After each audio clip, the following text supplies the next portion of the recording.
a year away, I guess. How good maybe does it feel to be here, just on a fight week again? Oh man, it feels great. This is where I'm in my element. I feel awkward pretty much everywhere outside of this arena. So it's nice to finally be someplace where I feel like I belong. Yeah, obviously a pretty tumultuous time in your personal life. I guess your decision to kind of share that with the world and open up. I mean, any regrets in that, or happy that you did that? What's your take? I got a lot of support, I guess you could say. So I don't know. I'm not happy or sad about it. I just I felt like it was something that I needed to do. And again, it wasn't to take a stab at anybody. It was more for my own personal issues, I guess. And it helped at the time of finding out. And when I first left for Texas, I was like walking around at 128 pounds, like couldn't finish a practice without being injured. I was just frail. And here just the other day, I was 152, so my weight's back up, my spirits are back up, and I'm able to actually be a good training partner and a teammate for my team, which is important to me. Yeah, I guess in some ways, was it good to like get that burden off your chest, to share that? I mean, I don't know, people deal with tragedy and stuff all the time, right? And they just kind of hide it, and then they never really get to address it. I mean, in any way, it was just like putting it out to the world, like almost helpful for you? It really was. The thing is like I was the only one wearing it. Like my ex and the person that she is with now, they were living in my city, dating, being cool, and everybody thought that we separated because, I don't know, she said that I wanted to force her to move to Texas, or she said that we separated because of, I don't even know what the reasons were, but it wasn't the reasons that were the real reasons. So then I would come to my city and where I live, where my home is at, and people were telling me, oh, I heard you and Gina split up because of this or because of this. And then every interview they were asking me, well, how's Gina? How are you guys doing? And I was lying and making up excuses to protect these guys, and every time I did that, it was hurting me. And after it got out there, nobody was asking me anymore. I was getting like, "Oh, are you going to corner Kevin Kroom in his next bare knuckle fight again?" And I had to be like, "Oh no, we're not really cool anymore. And, oh no, Gina and I aren't really together anymore." And they would ask why, and I was like searching to make up excuses and lying for them to protect them. At the same time, that was hurting myself and not even myself. What it was doing, it was making me, I was shelling up. I wasn't able to be a good dad. And I felt like not a great person before, and I felt like not a great fighter before, but I've never not felt like a great dad. So that was something that I had to change. I had to change for myself, and I had to change for my daughter. And after releasing it and getting a bunch of support, which, I don't know if that's what helped or just getting it off my chest, but I'm good. I'm feeling like I'm back to my normal self again.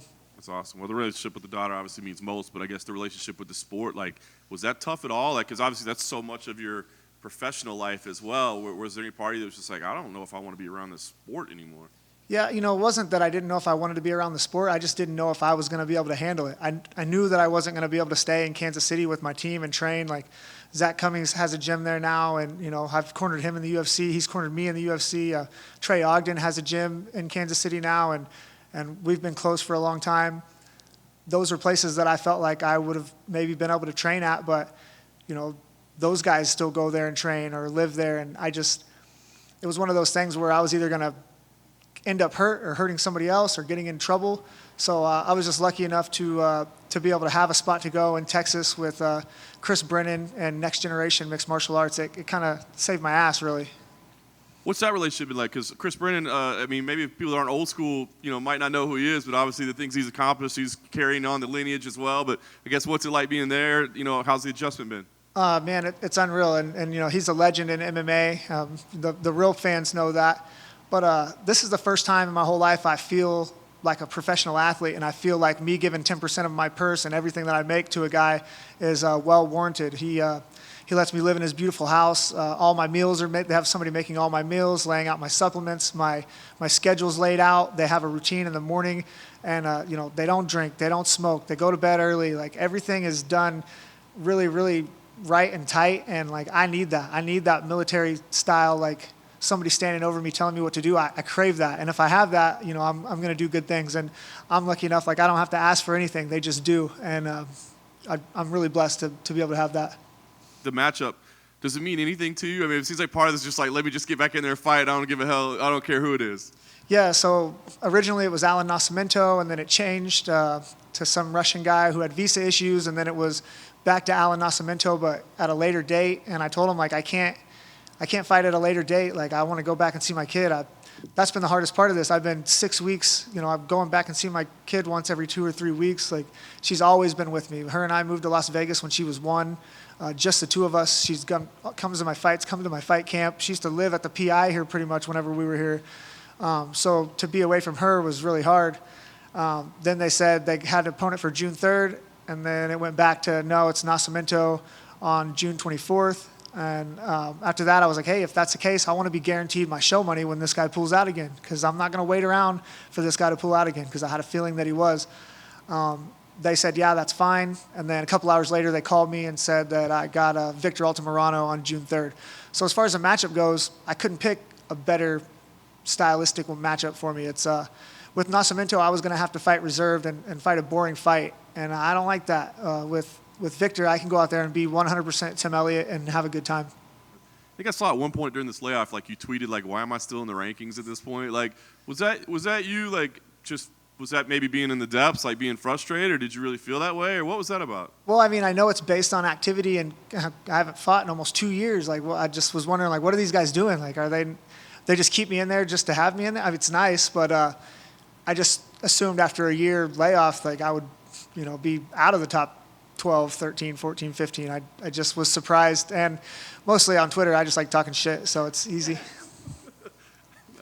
Last thing for me, I guess. Man, talk to me about where you feel like you are in your career, right? You have had to laugh. You had to deal with all this personal stuff. Is it more about, like, let's just get through this fight and see what happens, or are you, like, refocused, re-energized? Like, where do you feel your career's going? Oh, man, I've never been more excited, really. Again, I'm getting older. I'm getting maybe a little bit slower. My cardio maybe a little bit not up to par from what it used to be, but my skills and my technique and my fight IQ and my coach and my team is at an all-time high. So I'm never going to be able to out-train these young guys. I'm never going to be able to outwork these young guys. But what I can do is I can out-game plan them. I can do my diet, my nutrition, my morning routine. I can do all that better than everybody because I have a coach that's forcing me to do that. So it's really, I'm feeling like a professional athlete. I feel like I'm in the NFL. Like I'm taking care of my body. I'm not drinking no more. I'm doing everything right for a 36-year-old guy fighting a bunch of young kids. Hey, Tim. Yes, sir. Were you surprised at how much support that you got after you released your personal news? Like, it seemed like the entire MMA community was like backing you. Yeah, it was. The MMA community can be kind of mean and kind of cruel. So I got a little bit of that, but for the most part, everybody was really supportive. And I ended up pulling the post down, I think, after 9 million people went across my Twitter. But the support that I was getting was great from the MMA community, but a lot of it was guys who had went through something similar, not just being, cheated on, but like even on their wedding night. And I was surprised at how many people, and after reading hundreds of that, and people telling me like, it's going to take this amount of time or this amount of time, but you're going to get better. It's going to end up being a good thing for you.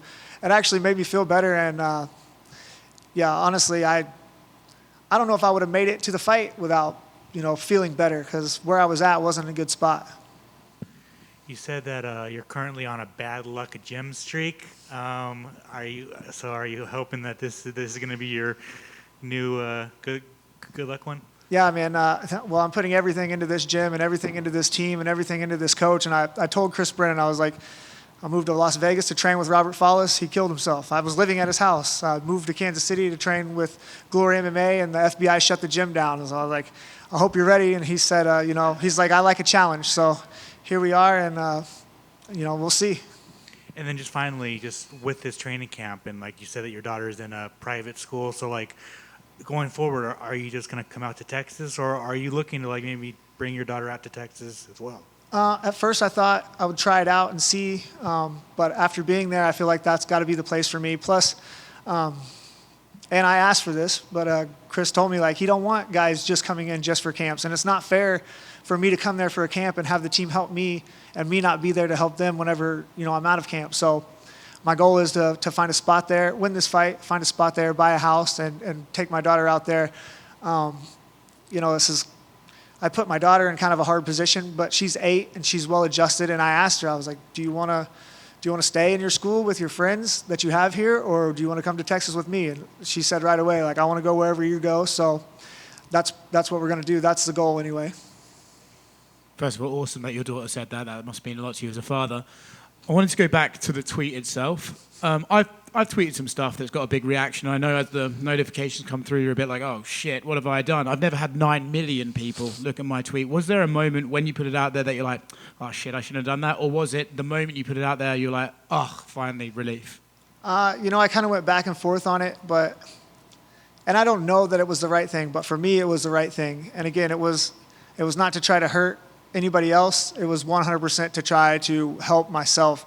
And I didn't know if it was going to hurt or help, but I knew the position that I was in and how I was feeling, that it wasn't going to be good. I was going to wind up in jail or hurt or, even worse. So I don't regret anything. But again, I don't wish any hard feelings on anybody, especially not Gina. Like, I love her. Like, I still love her and I care about her, but like, I just can't be in her life or can't have anything to do with her. And, it is what it is.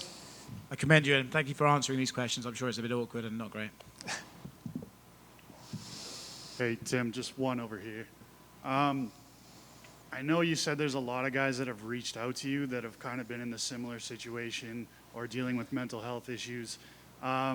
What advice would you give guys that are, having relationship troubles or dealing with mental health issues? What kind of advice would you give them? Man, especially for fighters, I know it's hard to ask for help or to talk to people, but for me, that was and I didn't even have it in me to really ask for help. I just put it out there, and then people offered the help. And surprisingly enough, it helped a ton with other people's experiences and stuff. And then not only that, the MMA community, like Lando Venata messaged me on Twitter, like, he's my favorite fighter to watch. And I don't know if he knows that, but he sent some words of encouragement that really helped. Chris Levin messaged me. Like, I had like legit fighters and fathers and husbands like coming to me and telling me.